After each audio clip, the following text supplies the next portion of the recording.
Hello and welcome back to this UpdraftPlus course on essential WordPress plugins. In this part of the course, we're going to install and configure a backup plugin, and that plugin will be the UpdraftPlus plugin. Now I'm going to be installing the free version of the plugin, but you can also upgrade that to a premium version to get more features, which we'll look at during this part of the course. So let's start by going to our dashboard and clicking on Plugins, Add New. And then I'm going to type in backup. I'll install that. And then click on Activate to activate it. And now you can either go via the settings here, Settings UpdraftPlus Backups, or when you've just installed the plugin, you can click on the button it provides you with to start. And I'm going to do that. So, you can start by making a manual backup, and it's a good idea to do that before you get started because then you've got a backup of your site. So that's safely there, sitting there on the server for the time being as a backup, or you can get it sent to you. But I'm not going to do it for now because it'll take a little while to run, and instead I'm going to show you how to set up and run backups using this plugin. So up here you can see there's some information about how to use the plugin as well. So the first thing we need to look at is this screen here. And this is the backup restore screen.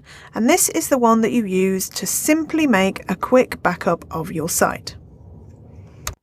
So if you click that backup now button, it will ask you if you want to include your database and your files in the backup. So database means all of the content that you've added, all of the contents of your posts and your pages. Files includes not only the WordPress files themselves and your plugins and themes and so forth, it also includes your uploads. So if you then click backup now, it will make a backup for you. And it will run that in the background while you're doing other things on your site. And because this is a fresh installation of WordPress, this backup doesn't actually take very long to run at all. Now this backup will just have been stored on my server. And if I wanted to, I could restore it. So I go down here, I've got my backup here, and I simply click on Restore to restore my backup. And I'm given options here as to what I want to restore. So I'll just restore the uploads. So let's imagine something goes wrong with that particular folder. And my restore is now successful. So that was really, really quick. Now, obviously, if you wanted to run a restore on a site that you'd been running for a while and had lots of content and you were restoring the database as well, it would take longer. But that shows you how with a free version of this plugin, restoring your site is really, really simple and you've got a single button to do it. Now, if you ever do have an emergency and you need to restore your site, the important thing is to make sure that you're using a backup that you know is clean. So if your site has been hacked, for example, you'll need to identify when that happened, or at least you'll need to identify when your site was last clean. So when did you last go on your site, work on it, and you know it was clean? And then you back it up from that. Now, if you want to be really sort of belt and braces and do it properly, you would do so on a copy of your site. So you would use a staging version of your site or a local version of your site. The staging version is best because it's on the same server, and you'd have that set up to do the same backups, and you'd restore a backup to that and you'd test it thoroughly before you backed up your live site. Or you might decide to to restore your live site first, so you've got a working site, which may not be bang up to date, but you know you've got a working site. And then you can do a little bit more work to identify when the last clean backup is, so you can then restore from that, which might add a little bit more content and a little bit more in the way of uploads to your restored site. So anyway, that's restoring. Nice and simple with this plugin. Let's have a look at how we configure it to run automatic backups, which is the most important part of setting up a backup plugin. So I'll click on the Settings tab here, and here I have the backup schedule. Now I want to run this automatically, and I'm going to set it to run weekly because I'm not going to be adding anything to this site any more than once a week.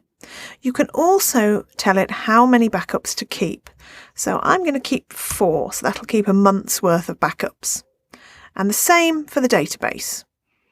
So I'll back up the database weekly and I'll keep 4.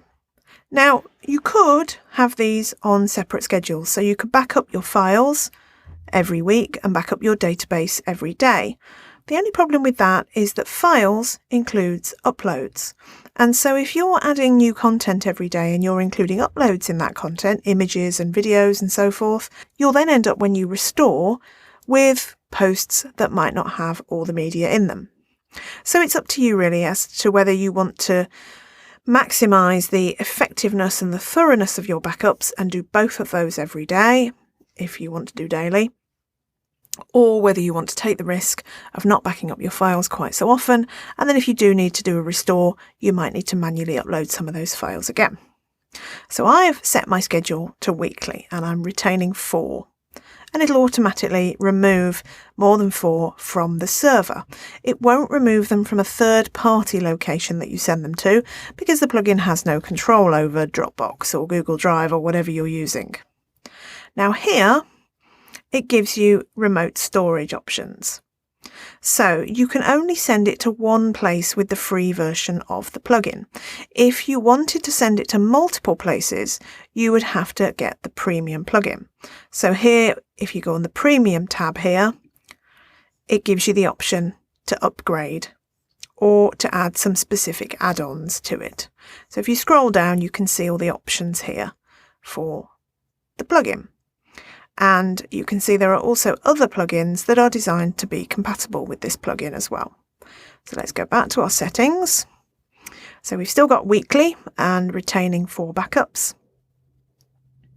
I'm going to back up my files to Dropbox because that's where I prefer to keep my backups. But you can use any of these locations as well, but bear in mind you can only use one of them.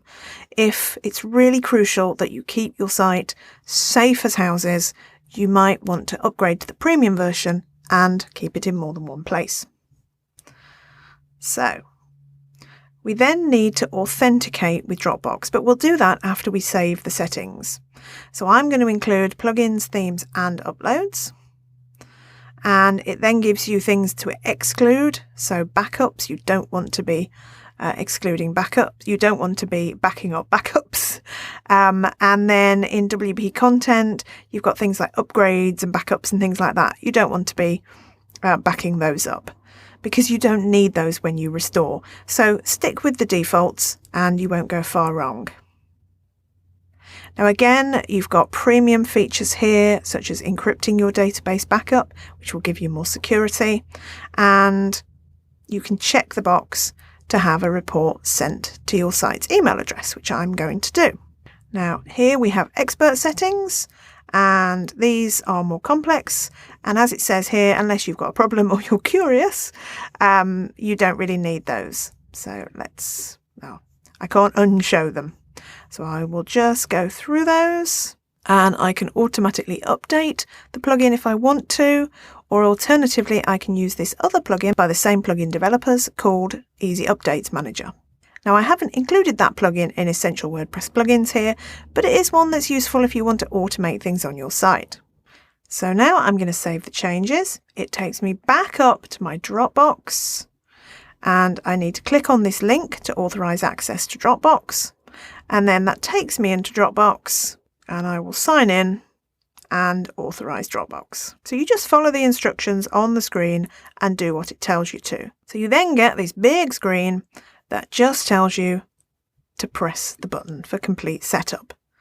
And it will do that. It will create a folder in your Dropbox where your backups are kept, and it will automatically copy your backups to that folder in your Dropbox. And that means that if your server is compromised and you can't restore from the server, you can import those backups from your Dropbox and you can restore using those. So I've authenticated my Dropbox account and I've got automatic backups set up. So you can see here, I've got a scheduled backup that's been set up by that automation. And that's going to do that today and then every week from today. Now, with the premium version of this plugin, you get extra features. And in particular, you get multi-site compatibility if you're running a multi-site network. And you also get backups that you can set to the hourly schedule of your choice.